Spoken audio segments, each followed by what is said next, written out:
Estimados hermanos y amigos, el tema de hoy es el velo. Según el Nuevo Testamento, la muerte de Jesús en la cruz es el hecho fundamental de la fe cristiana. Tal es así que el apóstol Pablo llama palabra de la cruz al mensaje del Evangelio, porque fue en ella donde Jesús murió pronunciando las palabras consumado es, que daban por finalizada la obra de expiación redentora del pecado, y acto seguido se produjo un hecho misterioso que llama la atención de unos y confunde a otros. Este suceso, registrado en los Evangelios, como en Mateo 27:51, nos cuenta que nada más producirse la muerte de Jesús, el velo del templo se rasgó en dos, de arriba abajo. Alguien podría pensar que esto fue un hecho casual y sin importancia. Sin embargo, la Biblia no nos permite pensar tal cosa. ¿Por qué? En primer lugar, porque los tres evangelios sinópticos mencionan el mismo suceso, dando relevancia a lo acontecido. Y en segundo lugar, porque la epístola a los hebreos vincula el significado de la ruptura del velo con la obra redentora de Cristo. Veamos la descripción del velo. En primer lugar, los aspectos estéticos y prácticos del velo interior. El velo tenía los cuatro colores mesiánicos, no nos extrañe, como tantas cosas que hemos visto hasta aquí del tabernáculo: azul, púrpura, carmesí y lino torcido, blanco, y estaba realizado con mucha belleza y decorado con querubines bordados. Éxodo 26:31.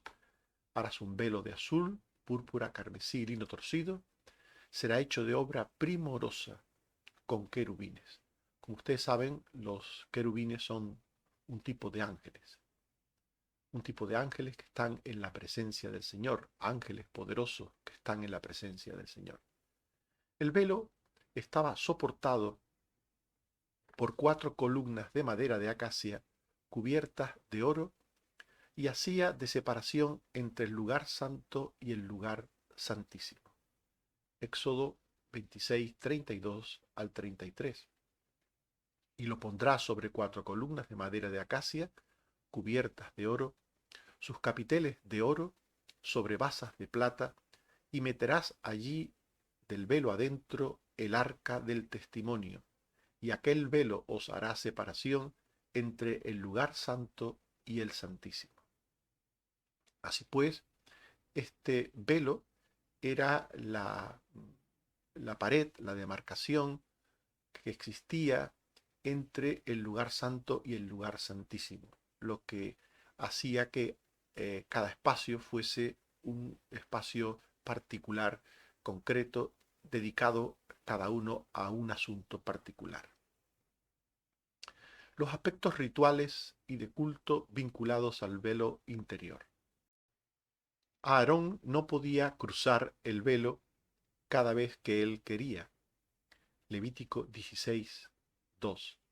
Y Jehová dijo a Moisés: di a Aarón tu hermano que no en todo tiempo entre en el santuario detrás del velo, delante del propiciatorio que está sobre el arca, para que no muera, porque yo apareceré en la nube sobre el propiciatorio. Mientras que en el lugar santo se entraba continuamente, en el lugar santísimo se accedía solo una vez al año, y con la sangre de la víctima expiatoria. Hebreos 9, 6 al 7. En la primera parte del tabernáculo entran los sacerdotes continuamente para cumplir los oficios del culto, pero en la segunda parte solo el sumo sacerdote una vez al año, no sin sangre, la cual ofrece por sí mismo y por los pecados de ignorancia del pueblo.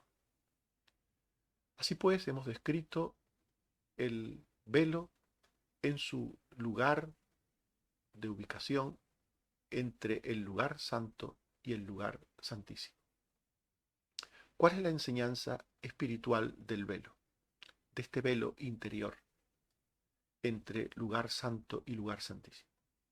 El velo nos habla de la persona y de la obra redentora del Cristo venidero. Como hemos visto, los colores mesiánicos que tenía ese velo nos hablan de la naturaleza santa, el blanco, divina, el azul, regia, el púrpura, y nos describen al Mesías, por tanto, como dice Hebreos 7:26, Jesús es santo, inocente, sin mancha, apartado de los pecadores. O Romanos 9:5, que habla de la deidad de Cristo, Cristo es Dios sobre todas las cosas. Y Apocalipsis 17:14, el Cordero es Señor de señores y Rey de reyes. Jesús es santo, es Dios, es Señor. Los tres colores, azul, el blanco y el púrpura, hablan de esto. Pero había un cuarto color, el carmesí, que nos hablaba del rojo de la sangre. Este rojo de la sangre nos habla del sacrificio redentor de Cristo. Jesús murió en la cruz por nuestros pecados, para redimirnos de nuestros pecados. Y cuando Él murió en la cruz, se rasgó el velo del templo en dos. Mateo 27, 50 al 51. Mas Jesús, habiendo otra vez clamado a gran voz, entregó el Espíritu, y he aquí el velo del templo se rasgó en dos, de arriba abajo, y la tierra tembló, y las rocas se partieron. La sangre de Cristo consiguió eterna redención y quitó el obstáculo que existía entre el lugar santo y el Santísimo, para darnos acceso permanente a la presencia de Dios Padre. Hebreos 9:11 al 12. Estando ya presente Cristo, por el más perfecto tabernáculo, no hecho de manos, entró con su propia sangre, una vez para siempre, en el lugar santísimo, habiendo obtenido eterna redención. Por tanto, el sacrificio de Cristo en la cruz es el medio provisto por Dios para quitar de en medio el pecado, para quitar de en medio el obstáculo que nos impide acceder a Él. Y Cristo es el velo que con su sacrificio se parte a la mitad, de arriba abajo, se rasga, y con esto nos dice que Jesús abrió el camino para llegar al Padre, a Dios. El lugar santo, recuerden, era el lugar que representa a la iglesia, a ese lugar donde estamos los creyentes en esta vida presente antes de acceder a la presencia de Dios.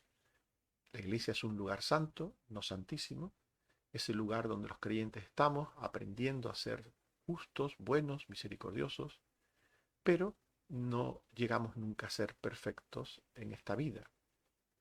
Un día aspiramos a estar en la presencia de Dios, y esa presencia supone estar en un lugar santísimo. Junto a Dios todo es puro, inmaculado, santo. Había entre medio un velo que ha sido quitado, un velo que se ha rajado de arriba abajo en la muerte de Cristo. Por tanto, Jesús es el único camino por el que podemos llegar al Padre. Hebreos 9:8. Dando el Espíritu Santo a entender el camino al lugar santísimo. Este texto está hablando del tabernáculo, del velo y de todo lo que sucedió con el sacrificio de Cristo, y nos dice que el Espíritu Santo daba a entender, con todo aquel simbolismo del Antiguo Testamento, daba a entender que el camino al lugar santísimo estaba siendo preparado, estaba siendo abierto por el Cordero de Dios que quita el pecado del mundo, es decir, por Cristo. No nos extrañe, por tanto, que en Juan 14:6 Jesús dijera: yo soy el camino y la verdad y la vida. Nadie viene al Padre sino por mí. No nos extrañe esto. Es decir, Jesús es el camino a Dios, el único que nos puede llevar a su presencia. Él, Jesús, entró por nosotros al lugar santísimo. Entró por nosotros por su sangre, por los beneficios obtenidos mediante su sacrificio vicario.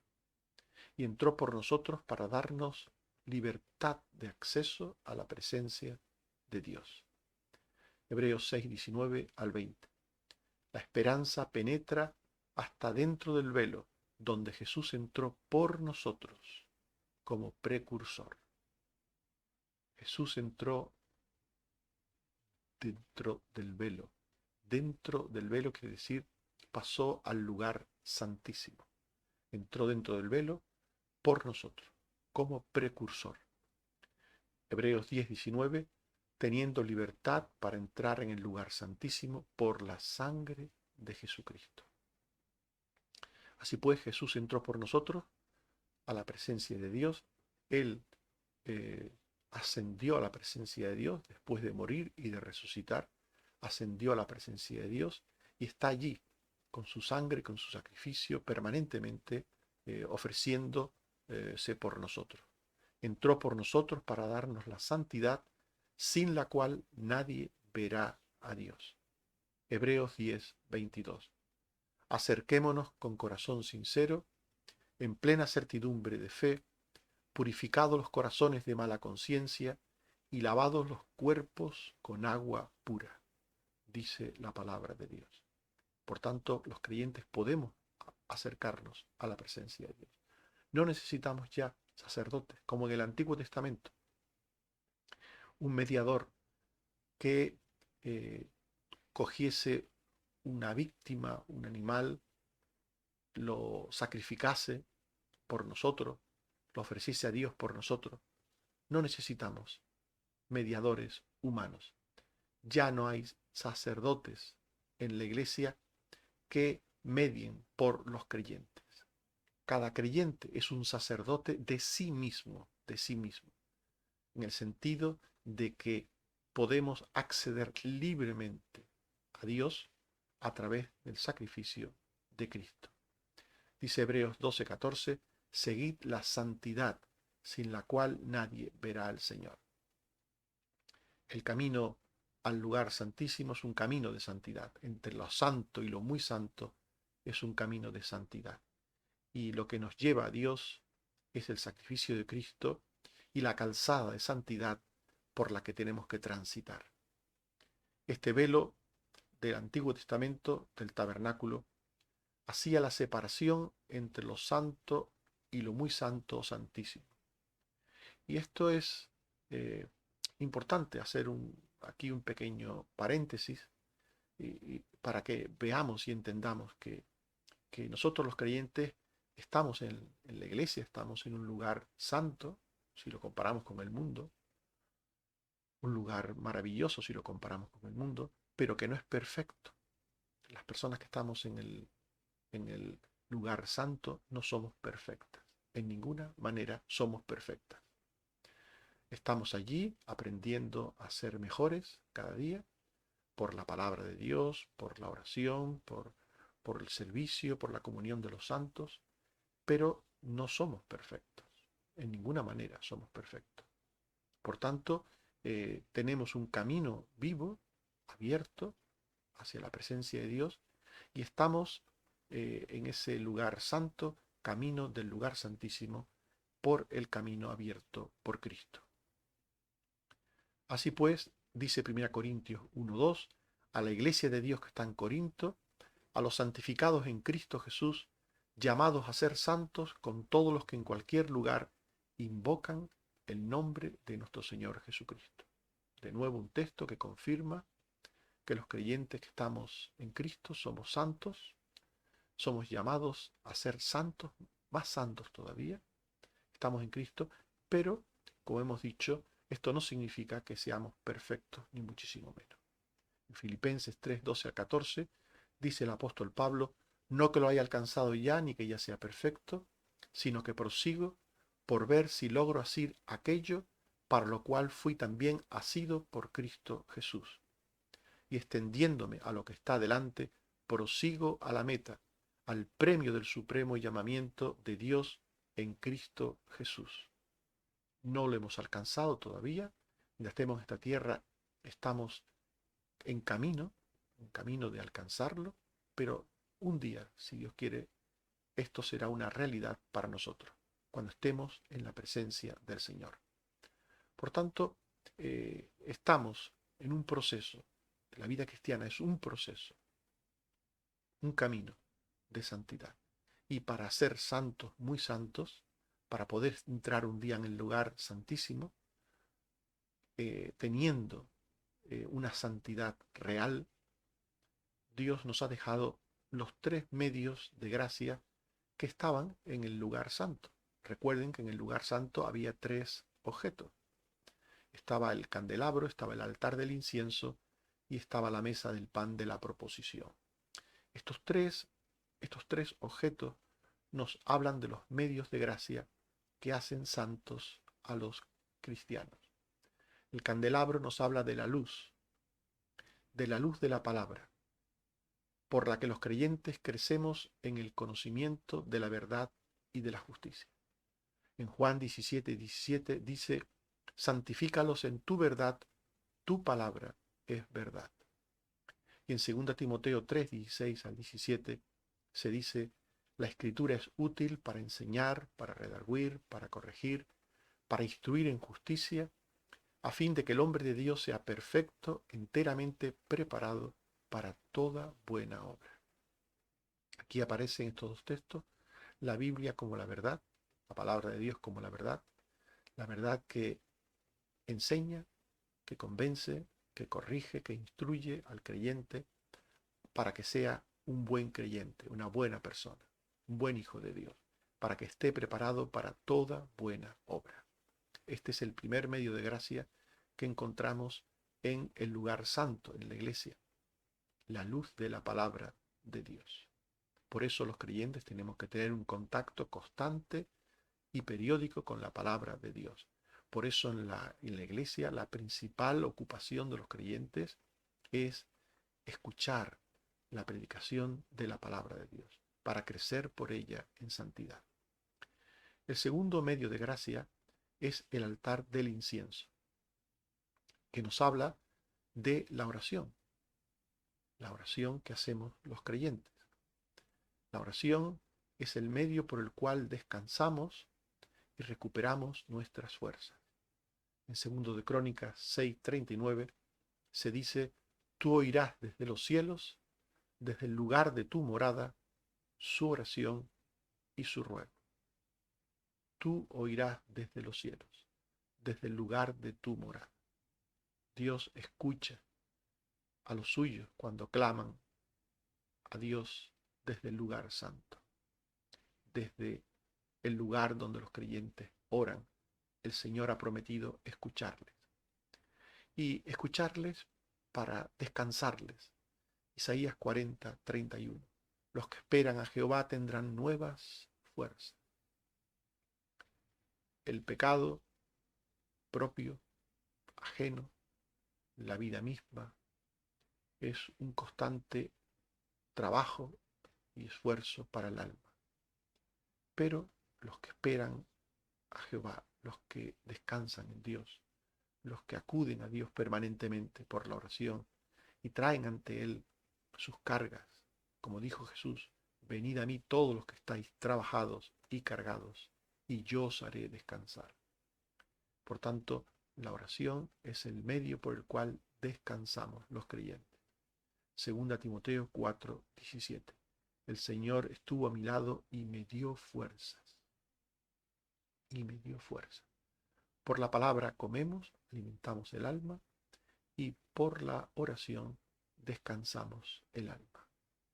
Y la mesa del pan, el tercer medio de gracia que aparece aquí en el lugar santo, nos habla del servicio o del trabajo en comunión desarrollado por los creyentes a través de sus dones espirituales.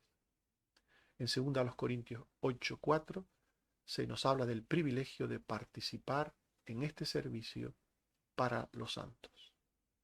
El privilegio de participar en el servicio para los santos. Servir a Dios, servir a los hermanos, es un privilegio. Algunos lo consideran esto de servir como algo penoso, algo gravoso.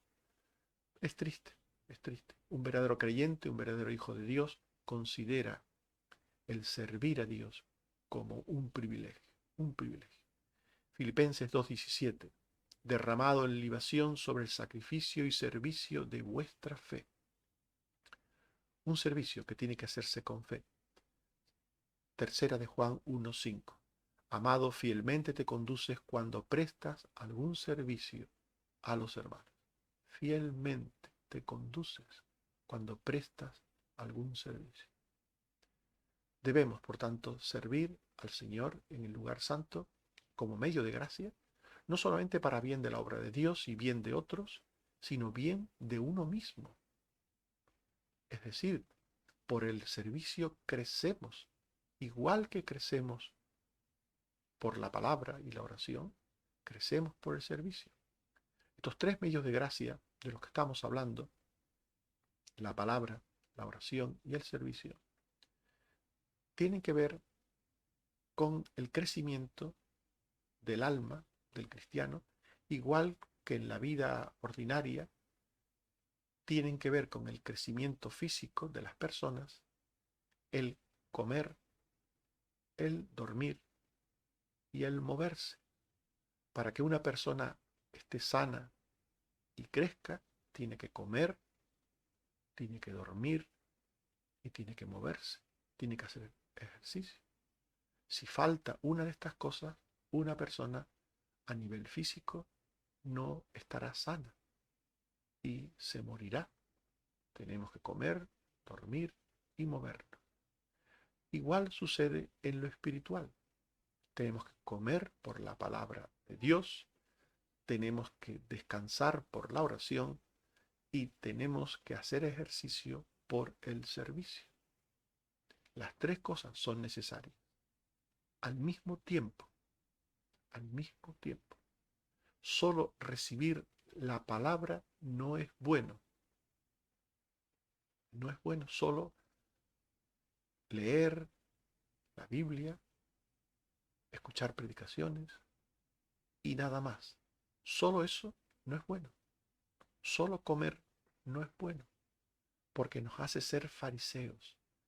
El conocimiento sin más, la letra del conocimiento mata, dice la Biblia. La letra mata. El conocimiento ensoberbece y es fundamental en la vida de un cristiano ser humildes. Por eso, solo recibir la palabra no es bueno, solo comer no es bueno. Solo descansar por la oración tampoco es bueno. Si un creyente no hace otra cosa que orar y orar, o como hacían algunos en el pasado, rezar, rezar, tampoco eso es bueno, porque nos hace ser hipócritas. Una persona que pide por su hermano necesitado y no le ayuda es un hipócrita. Una persona que pide que en la iglesia pues las cosas estén limpias y ordenadas y no se mueve por limpiarlas y ordenarlas, pues es un hipócrita. Una persona que se preocupa por las necesidades ajenas y ora, pero no hace nada por ellas, por esas necesidades, es un hipócrita. Por tanto, solo descansar no es bueno. Solo descansar por la oración no es bueno. Nos hace hipócritas. Y solo servir y trabajar tampoco es bueno. Hay creyentes, hay iglesias que solo se dedican a actividades de tipo social, a hacer cosas y cosas y cosas cada día más, pero ni estudian la palabra ni oran. Solo trabajar, solo servir no es bueno, porque nos hace ser autosuficientes y arrogantes, presuntuosos. aquel que decía, te doy gracias porque no soy como los otros hombres, porque yo hago estas cosas. Por tanto, el ideal de Dios es que al mismo tiempo comamos por la palabra, nos alimentemos de la palabra, al mismo tiempo oremos, descansemos por la oración y al mismo tiempo sirvamos, hagamos ejercicio de nuestra alma mediante la ayuda mutua, mediante el servicio a los santos, al servicio al reino de Dios, etc. Las tres cosas al mismo tiempo. Estimados hermanos y amigos, hemos hablado del velo y en primer lugar hicimos una descripción del mismo. Los 4 colores del velo, su hechura primorosa, los querubines y el oro, nos hablan de la deidad del Cristo venidero, y la madera de acacia de la humanidad que asumió por su pueblo. El velo nos recuerda que no siempre se podía entrar en el lugar santísimo, solo una vez al año, y con la sangre de la víctima expiatoria. También hablamos de la enseñanza espiritual del velo.